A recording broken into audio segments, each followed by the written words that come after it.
yako. Naomba nikwambie, maisha ya utawa, maisha ya uchaji, maisha ya utawa mama, sio maisha ya mazoea, sio maisha tu ya kwenda kama wengine wanavyoenda.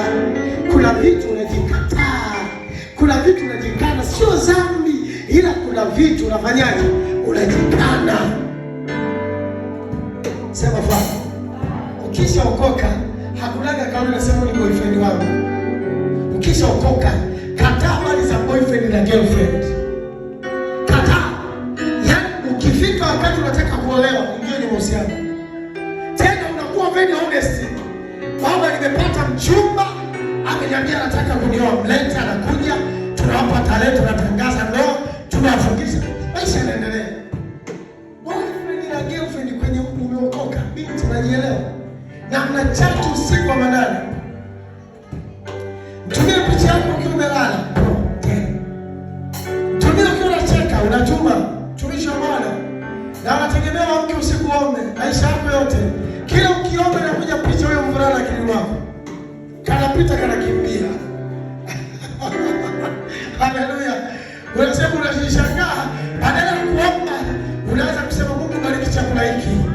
Unaanza kuombea chakula. Kwa sababu gani? Umeshindwa kujua utambulisho wako. Umeshindwa kujua nini? Utambulisho wako. Kuna vitu sio vya kwenda. Kuna mahali sio pa kwenda. Sio kwa sababu ni makosa. Because I know who I am. One of the singers sing, I walk in power, I walk in miracle, I live a life of favor.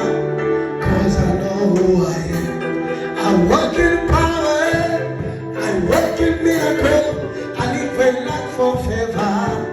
Cause I know who I am. If you want to walk in power, you want to walk in miracle, you must know who are you. Ukitaka kutembea kwenye kibali, miujiza na nguvu, lazima ujijue ni nani. Naomba nikwambie kitu, kuna mahali hautaenda sio kwa sababu ni dhambi. Because I know who I am. Kwa sababu najijua mimi ni nani. Naomba nikwambie, swala pamoja na msitu wote anazurura. Mahali ambako kuna simba haendi. Kwa nini haendi? Kwa sababu simba anaweza kawa hana wazo.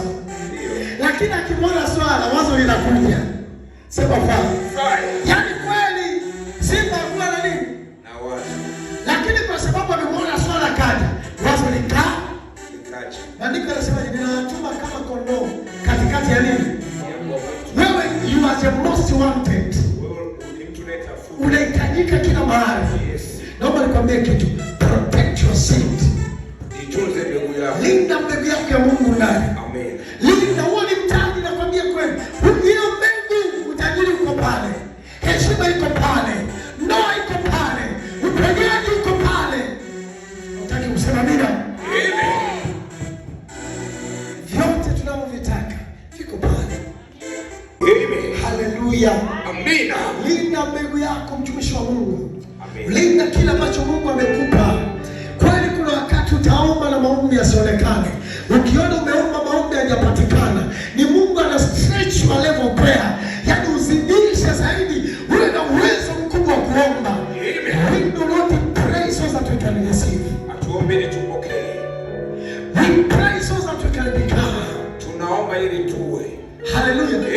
The way we become after prayer, baada ya kumaliza kuomba, is better than what we get after prayer. Ni bora zaidi kuliko kile tunachopata baada ya maombi. Hallelujah. Amen.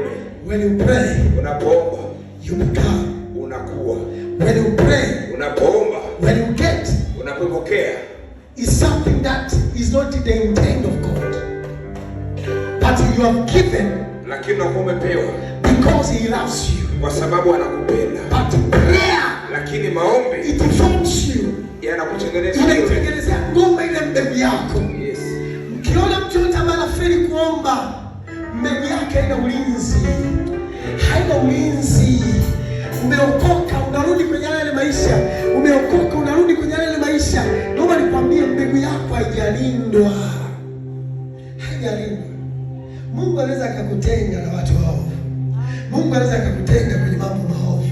Yaani God haupambani kuacha unaacha dhambi, ndani yako unakosa ladha ya dhambi. Hapambani. Kama Mungu anaangalia vigezo, mimi Mungu asingenitumia na nilikuwa napambana, hatia ikaanza kuondoka ndani yangu. Wengi Mungu anawasamehe baada ya kukosea, lakini ile hatia huwa haiondoki ndani yao, kwa sababu wanakataa. Wanaanza kuona Mungu amewakataa. Mungu hawezi akamkataa mwanadamu, kwa sababu alimuumba kwa mfano wake na akampenda. Linda mbele yako, mtumishi wa Bwana.